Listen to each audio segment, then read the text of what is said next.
What is going on, party people?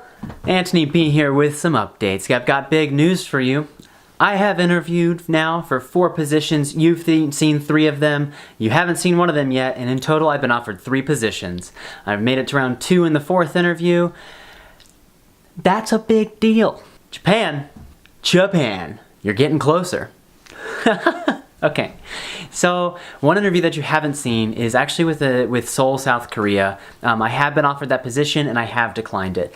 That interview actually took place like 2 months ago, and the reason I declined it was because it's really hard to be vegan in South Korea, and I'm not looking to struggle that much with my first job.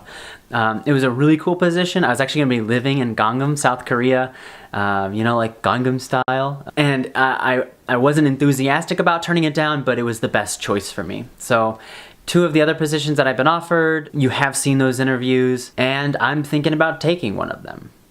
And 2 of them. Probably even the 3rd one that I haven't even finished yet. So I have some thinking to do. Now, once all of this is said and done, I am going to talk about the positions I did decline and why, and with what companies those are with. If I do decide to accept one of these positions, I don't really want you, the audience, to know what I'm doing. And here's why. That's not super professional. And maybe if something goes wrong with my job, I don't want that company to think that I am continuously reviewing their entire business on YouTube. It's not professional, right? So you won't know where I end up, but you will probably know what jobs I don't take and why, because I want you to be informed, and I want you to make the best decisions that you can make if you are choosing to apply to English teaching jobs in Japan. And I want you to be as informed as possible, because if you decide to take an English teaching job in Japan, I want to make sure that you're taking the right one and making sure that you're going to be happy and comfortable in whatever situation you may find yourself in. A couple of things to take into consideration is that in some of these positions, I'd be considered a contractor. There are a couple issues kind of surrounding this. If I'm a contractor, then in some cases I would even have to buy my own supplies for the classroom, which is kind of weird. Why do American teachers have to do it? I don't know. That should be the school. My humble opinion. One of them, if I'm sick and I have to get a replacement for my class, and I get somebody to take my position, and they say, I'm gonna take your class for you, you go ahead and be sick. If that person ends up being late, I would be financially charged for their tardiness, even though they had taken responsibility and for that class that I would be missing. So that's a little weird. Some of them don't give me health care, even though on some weeks I could be working over their 30-hour limit. In Japan, if you work more than 30 hours, healthcare is a thing that the company should be helping you with. Another one of the positions, I would be working 29.5 hours a week, but in between my class sessions, I would have to be taking notes on each individual student's performance and kind of where they're at in the class and suggestions for next time and what material we went over, but that doesn't count towards my working hours, so that's a little weird. That would just have to be a sacrifice. One position helps with housing, another one doesn't. For one that doesn't provide housing, I preferenced a really expensive area of Tokyo, which means I'd have to commute 40 minutes just to find some place that doesn't make me bankrupt just to live there. So there's a lot to think about. If you're applying for these positions, try to list them all out, right? Healthcare, pay, location, expenses, what's required for you outside of the working hours. Ask things in the interview that might not be on the initial kind of job description page. A big question is, if it's not on the job description and if it's not in your contract, then should you legally be required to do it?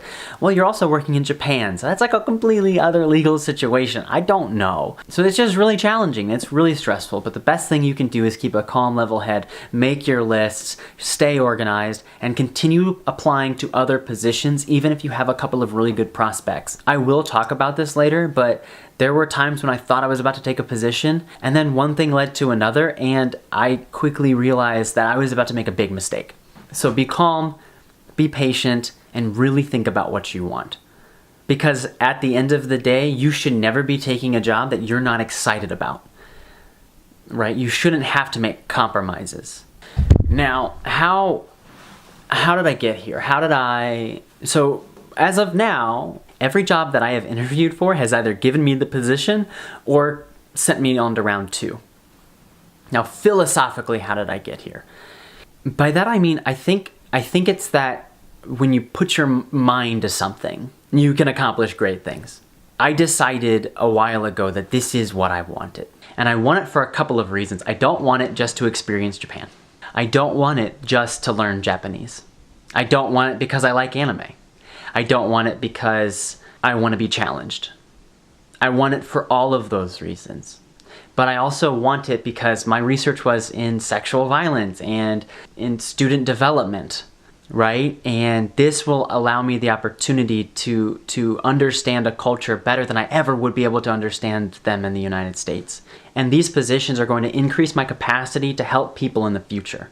Whether I'm teaching English 20 years from now, whether I'm back at a university working for housing and residence life, whether I'm working for a nonprofit in Africa, it doesn't matter, right? My main goal is to make a difference in the world. That's why I'm getting these positions. And that's why you will be able to get these positions. In the interview, when they ask you, so why Japan? Why now? What do you want? You know, you've already seen some of my interviews. If not, go back and watch them. But you really have to convince them that this is not just supposed to be a fun experience. It is. It's going to be great. It's going to be fun, right? If you ever have the opportunity to live somewhere else and have a good time, do it. Do it. But these experiences, you need to understand that they're going to be bigger than you. And they're going to be bigger than what you can fathom. And that's important. That is going to lead you to great things. Now, realistically, how did I get these positions? I don't have any English teaching experience. I don't have like TESOL experience. I don't have really any experience with teaching English. A lot of positions around the globe do not require you to have this experience, okay?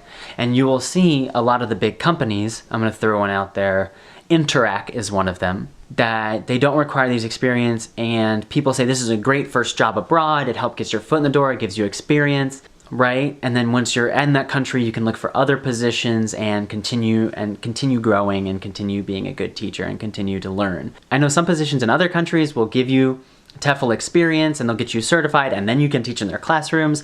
Others, you just don't need it. So there we go. I meet the baseline requirements and I'm a native English speaker, right? But something that they've all looked for is, are you enthusiastic? Are you positive? And do you have a lot of high energy? And do you present the abilities to work with a wide range of people, right? I talked about this earlier, but if you're an engineer, you actually bring a lot to the table, right? Tell them that you're creative problem solving, that you have to work with many different people and work with many different functions inside of a company to make a product that serves multiple departments and multiple people. If you're an anthropologist, talk about how, I don't know, you know what anthropology is. If you're an anthropologist, you can formulate this, right? So for me, I worked for housing and residence life for university, and I worked in a couple of different departments through internships. So what I essentially said was, I have a large experience working with a wide range of students across many different platforms. And that essentially just kind of provided them with evidence that I'm flexible, I'm adaptive, I'm open to learning, and I have a wide skill set when it comes to education. Although I've never taught formally in a classroom, I still bring a lot to the table. And I'm not bragging, I'm giving you an example of what I have done. And you have done things that you can show them that make you valuable. Another thing that I did in the interviews was I really worked to show them that I had done the research necessary to be successful, as well as the research necessary to know that this is what I want. Okay, so when they ask you questions, I'm like, so what are some of the big adjustments you're gonna have to make? And this is when you say, in my research I found that people don't really talk on the cell phone in the subway. Not a great example, but at least you can say, I have found this and here's how I'm gonna think about it in the future.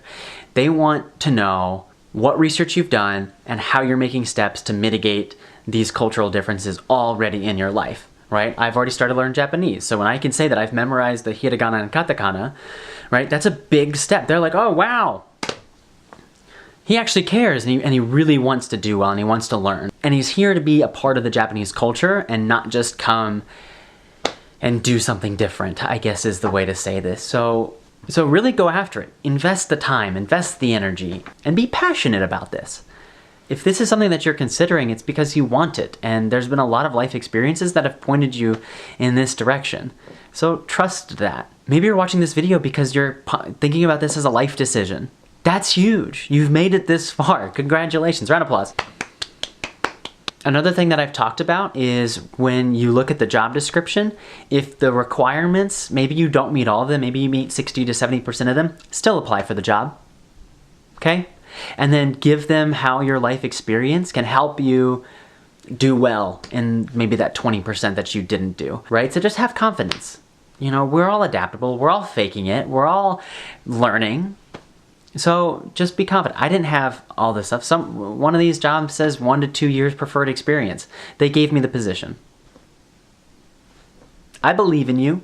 I believe in you. Now believe in yourself. So that's that. I hope this helps, and I hope soon I will be able to let you know whether or not I've actually have a job and am going to Japan. Wouldn't that be exciting? See you soon. Hi, you've reached Antony. Please leave a message after the beep. Thanks.